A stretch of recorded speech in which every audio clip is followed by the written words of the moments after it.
Landín está con nosotros un día más. Gracias, Nicole. Bienvenida. Hoy nos hablas sobre este reportaje que has realizado que se denomina Una herida que parece irreparable y habla sobre los daños en Esmeraldas después del derrame de crudo. Bienvenida. Qué gusto tenerte un día más.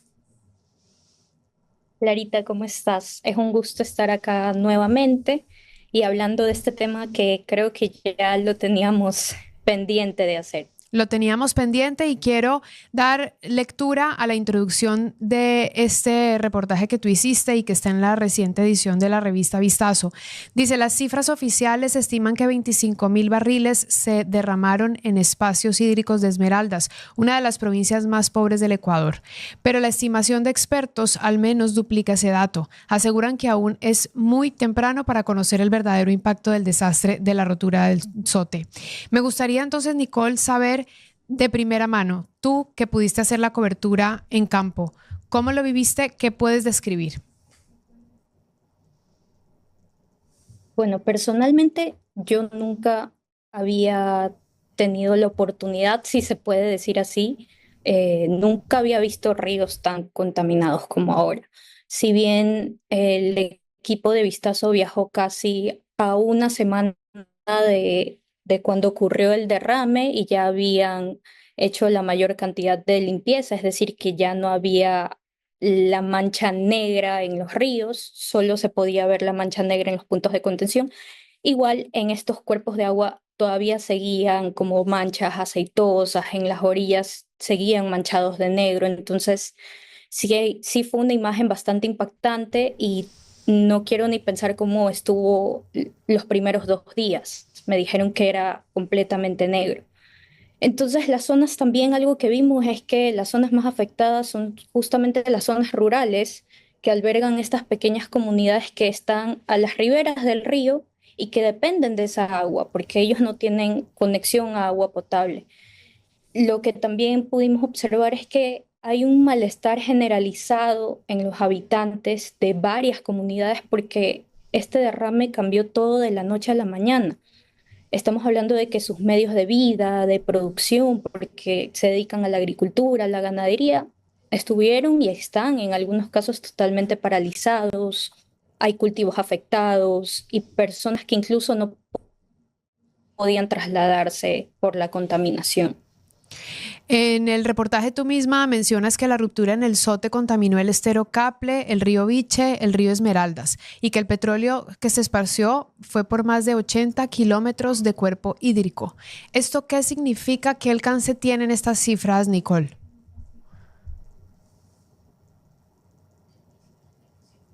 Como tú dices, fue a los cuerpos de agua.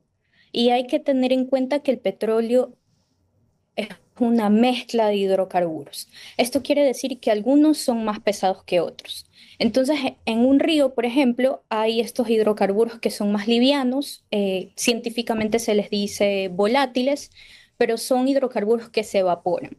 Y hay otros que flotan porque son más pesados y esos son los causantes de esta gran mancha negra que pudimos ver en imágenes, en videos. Entonces, ¿cuál es el problema? Que el petróleo, además de esto, tiene otros químicos que son solubles y que también contaminan el agua, aunque no causen este color negro escandaloso. Y pese a que la entidad encargada implementó diques y barreras de contención, los expertos entrevistados me decían que no es seguro que el crudo se mantenga completamente detenido en estas zonas y que eso causaría obviamente que el petróleo se siga extendiendo. Y de hecho lo vimos el 25 de marzo, salió la noticia que uno de los diques de contención en Caple colapsó por las intensas lluvias y volvió a existir una pequeña fuga de este petróleo que ya estaba detenido, porque como es aceite se expande fácilmente. Entonces también otra cosa que es muy importante a tener en cuenta es que cuando se contamina el agua se corta por completo el suministro a estas comunidades que te estaba contando. Y aunque se han realizado estudios de impacto, en estos estudios se habla de que fueron más de 5.000 personas afectadas, pero varias autoridades, como el alcalde de Esmeraldas, aseguraron que la falta de líquido, la falta de agua, en realidad afectó a casi medio millón de personas. Y esto coincide un poco con las cifras que hemos tenido a lo largo de los años en Ecuador, porque cifras del INEC dice que casi el 40% de las viviendas en Esmeraldas no tienen acceso a agua potable. Y las familias, es decir, que las familias se alimentan de estos afluentes naturales. Ahorita estábamos viendo algunas imágenes que nos compartiste de tu cobertura y es impresionante, impresionante el nivel de contaminación tanto dentro del agua como a los alrededores, a ciertos espacios biodiversos que te voy a preguntar también sobre eso, pero antes, ¿qué tal si me cuentas o me compartes algunos de los casos de personas afectadas? Tú tienes algunas historias que relatas ahí en tu reportaje y todas pues son nos ayudan a comprender el daño que cada familia, cada persona y cada familia puede llegar a sentir. Si quieres, compártenos tal vez una o dos historias. Sí, yo creo que el que más me impactó fue el de Héctor Pincay. De hecho, tenemos la fotografía ahí para las personas que están conectadas a la transmisión. Él es agricultor y vive en la parroquia Majua. Esto queda casi a 45 minutos de Ciudad de Esmeraldas. Él tiene una pequeña finca, entonces tenía cacao, maracuyá, animales como pollo, tilapias, pero Héctor perdió todo porque no tenía agua para abastecer ni a su producción ni a sus animalitos. Pero más allá de esta pérdida económica, que por cierto él calcula que ya sobrepasarían los $4.000, el día del derrame, después de su jornada laboral normal, llegó a su casa no tenía esta gran mancha negra, él no sabía nada de lo que había ocurrido ni de la contaminación. Y se lavó el rostro con esta agua que ya tenía petróleo. Entonces enseguida se le irritó y se le tapó la visión. 4 días, para que tengas una idea, pasó totalmente inmóvil porque no podía ver nada. Hoy ya está mejor, por suerte, pero continúa con su tratamiento y esto ha significado un gasto de más de $340. Y en los exámenes médicos que se hizo, le salió que el químico del petróleo le había afectado y en la imagen podemos ver que en el ojo del lado derecho lo tiene como hinchado, un poco irritado. Entonces, esta historia es solo una pequeña parte de esta situación, o es una pequeña muestra, porque también vimos muchos casos de personas con laceraciones en la piel, problemas respiratorios y problemas estomacales. No sé si tienes alguna otra historia. Esta es muy impactante porque te demuestra cómo impacta a una persona, a su entorno laboral y pues productivo posterior y además algo tan sencillo como su movilidad a través de la falta de higiene, en este caso de sus ojos. Pero hay más historias por compartir. No sé si también quieres compartirnos más. Y una de esas, y que también ahorita tenemos la fotografía, es la comunidad, es el barrio de Piaguampi 1. Esto queda cuando uno está manejando vía Atachina en Esmeraldas mismo. Entonces, sus habitantes cuando llegamos tenían una evidente molestia, no querían recibir a nadie porque lo único que pedían era agua, comida y trabajo. Porque generalmente, como te decía, la principal fuente de trabajo en Esmeraldas es la agricultura, es la ganadería y sobre todo la pesca. Entonces, ¿qué pasaba? Que esta comunidad, este barrio estaba totalmente paralizado. Las personas no podían salir a pescar porque, de paso, el día del desastre, cuando estaban navegando, ya fue bajando el petróleo y les manchó las embarcaciones, los artes de pesca, y eso se perdió por completo. Entonces, estos habitantes también incluso tuvieron que tomar medidas mucho más extremas, como cerrar las vías porque nos comentaban que las autoridades no habían ido a visitarlos y que incluso solo una vez les había llegado tanqueros con agua y denunciaron que el agua presuntamente había estado contaminada con diésel porque utilizaron tanqueros que antes servían para transportar gasolina. Entonces, esa es otra de las historias de lo que te decía al inicio, este malestar generalizado que notamos a lo largo de los recorridos. Y bueno, pocos días después de la denuncia de Vistazo justamente de Piaguampi 1, que habían denunciado que les llegó agua contaminada a través de la ayuda social, El ministerio se comunicó con nosotros diciendo que ya había ido a visitarlos y ya se habían dado las ayudas respectivas en cuanto a agua y alimentos. Bien, interesante ese dato porque fue una de las noticias que más se escuchó también mediáticamente. Y bueno, ya después vamos a ir hablando también por qué la importancia de seguir hablando del tema, porque nos suena como que ya pasó, o sea, nos suena a marzo, como si fuera hace algún tiempo, pero hablemos, por ejemplo, del impacto a la biodiversidad. Ya hablamos del impacto a las personas, a las comunidades, al sector productivo. ¿Qué pasa con la naturaleza afectada? En el informe de contaminación ambiental que se elaboró, ahí calcularon que hubo 52 hectáreas de cultivos destruidos, 29 animales de granja muertos y 9 playas afectadas. Estas son cifras hasta finales de marzo. Pero aún incluso que ya estamos los primeros días de abril, todavía no se logra determinar el impacto ambiental en las 243 hectáreas del refugio de vida silvestre, manglares estuario del río Esmeraldas, a donde también llegó el petróleo y también fue una de las noticias más viralizadas porque se veía la mancha negra en este espacio protegido. También otro dato súper importante es que los ríos Caple y Biche, por ejemplo, fueron catalogados como muertos. ¿Y por qué muertos? Porque no había ya vida marina, incluyendo específicamente la chala orillera. Este es una especie, es un pescado conocido por resistir aguas muy alteradas químicamente. El académico que entrevistamos me decían que era muy común ver a las personas en una situación normal lavando su ropa en el río y que este pez les estuviera ahí alrededor, incluso mordisqueando los tobillos. Es decir, que químicos, por ejemplo, como el detergente, lo resistían perfectamente, pero ahorita con esta contaminación masiva ya ni siquiera queda esa especie. Entonces, aunque los pescadores quisieran trabajar, no tienen cómo hacerlo porque todavía no hay los suficientes peces y además lo que te decía, sus artes de pesca quedaron manchados de petróleo el día del derrame. Sí, cuando uno habla de este tema y está distanciado de las imágenes, de la realidad, de la visita que tú pudiste hacer, puede sonar a algo como que ya pasará. Pero solo imaginémonos qué sería, por ejemplo, meternos al mar aquí cerca, todos que vimos con la vía a la costa muy accesible y empezar perdón, ese petróleo, empezar a oler, porque el olor es muy fuerte. Solo cuando tú ya ves que, por ejemplo, cerca de nuestras playas hay un buque, un barco muy grande que sabes que seguramente contiene petróleo, empiezas a oler y las orillas empiezan a verse como oleosas, aceitosas, ya se empieza a sentir una incomodidad fuerte y es para espantar inmediatamente a cualquier bañista.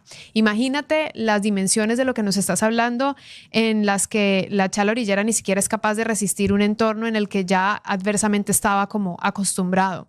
Entonces, hablar de este daño ambiental implica entender las diferentes formas en que afecta un espacio, un entorno tan grande. Tú hablaste de 243 hectáreas, en donde no solamente es la naturaleza la que ve consecuencias. Tú en tu reportaje hablas también sobre otras maneras que no son tan visibles en que afecta a la salud. No sé si quieres también hablar de esto.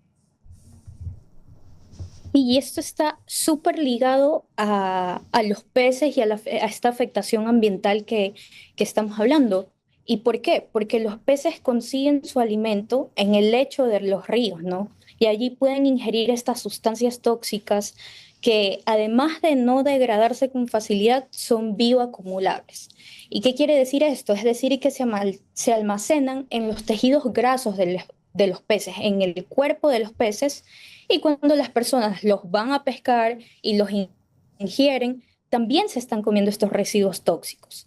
Y lo que nos decían es que cuando el organismo de un ser humano ya acumula un nivel de toxicidad tan alto, por ejemplo, como ha pasado en la Amazonía con derrames de petróleo de enormes magnitudes, se generan ya daños en el sistema nervioso y en el sistema genético a largo plazo. Estamos hablando de que puede provocar abortos, incluso cuando la exposición a estos químicos es bastante alta, también puede generar malformaciones a los niños, a los recién nacidos y también incluso se ha detectado que estos químicos del petróleo pueden acelerar la reproducción celular que forman los tumores malignos. Y esto quiere decir que ya estamos hablando de un cáncer. Entonces, es realmente todo un ciclo porque uno pensaría que, bueno, el petróleo contaminó los ríos y se limpia la mancha negra o se limpia las orillas y ya está. Pero no, realmente hay sustancias que se quedan en el suelo, en los sedimentos de los ríos y que esto podría llegar a la cadena alimenticia y generar todas estas afectaciones a largo plazo, que quizá no lo vemos ahorita, pero estoy segura que las cifras quizá aumenten de aquí en un tiempo. Estamos conversando con Nicole Landín, ella es periodista de revista Vistazo, hizo una cobertura en Esmeraldas para conocer un poco más sobre las historias detrás del derrame. ¿Es un derrame que se pudo haber evitado, Nicole? Mira, el mismo INAMI advirtió que esa semana habrían lluvias más intensas que ocasionarían inundaciones, desbordamientos de ríos, deslizamientos de tierras. Incluso Esmeraldas estaba marcada como una de las provincias con un riesgo muy alto de ser afectada. Entonces, los expertos que consultamos coinciden en que en un escenario ideal, Petroecuador debió revisar los análisis de riesgo para detectar los sitios más vulnerables que tiene el oleoducto y así proteger a esta infraestructura ante posibles deslaves por época invernal e intensas lluvias, porque las lluvias hacen que la tierra se desprenda más fácilmente. Entonces, se crea el escenario perfecto, por así decirlo, para que sucedan este tipo de accidentes o de catástrofes. Sí, hablando un poco de entender los daños, ¿se puede evaluar hasta ahora los daños y calcular el tiempo que tomará volver a la normalidad? Todavía es muy pronto para evaluarlo, sobre todo por lo que conversamos, el tema de la salud es algo que todavía no se puede medir y el tiempo que tomaría volver a la normalidad, porque todavía los habitantes denuncian que no hay peces en los ríos, pero algo o una cifra que me pareció un poco alarmante es que hay estudios que muestran que de lo que se recupera en estas maniobras de contención y retiro puede ser solo hasta un 25% de lo que en realidad pudo derramarse. Así que es muy posible, según varios académicos, que la cantidad derramada superaría esta cifra oficial que se anunció que eran las 20 los 25.000 barriles. Entonces, igual nosotros también consultamos haciendo los estudios y para analizar el verdadero impacto. Sí, finalmente quería preguntarte si sabes cómo se está avanzando en la compensación ambiental y a la población afectada.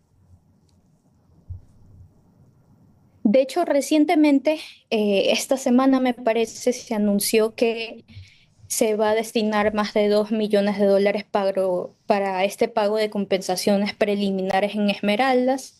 El primer pago que hicieron fue de $700.000. Este pago, ¿cómo funciona? Es un pago único de $470 por grupo familiar. Y a esto se suman las entregas constantes que están haciendo de comida, agua y puntos de asistencia médica en zonas mm, bastante específicas.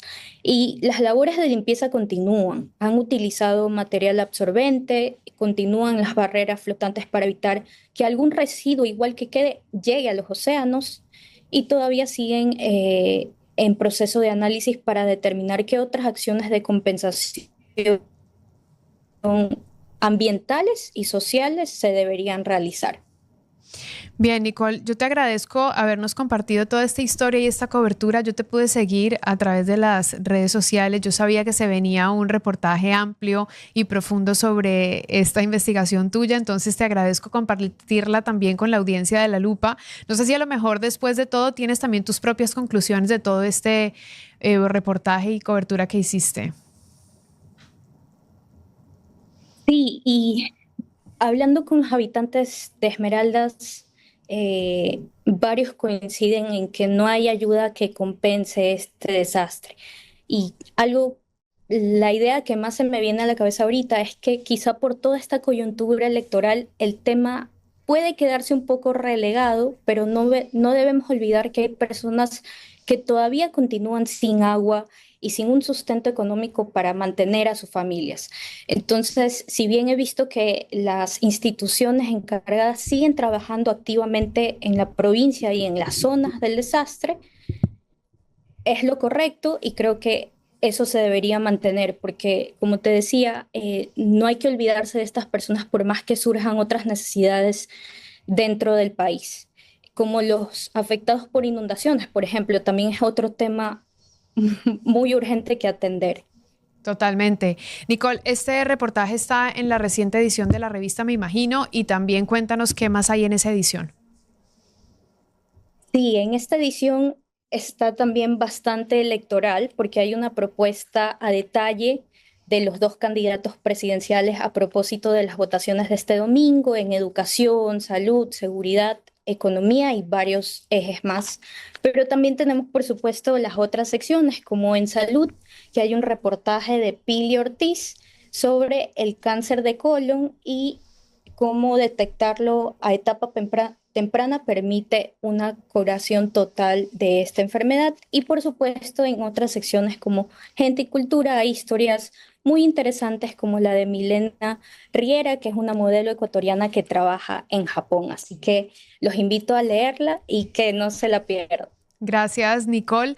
Recuérdanos tu correo electrónico por si hay alguien que quiera tal vez escribirte alguna sugerencia de alguna historia que pueda ser interesante desde tu abordaje.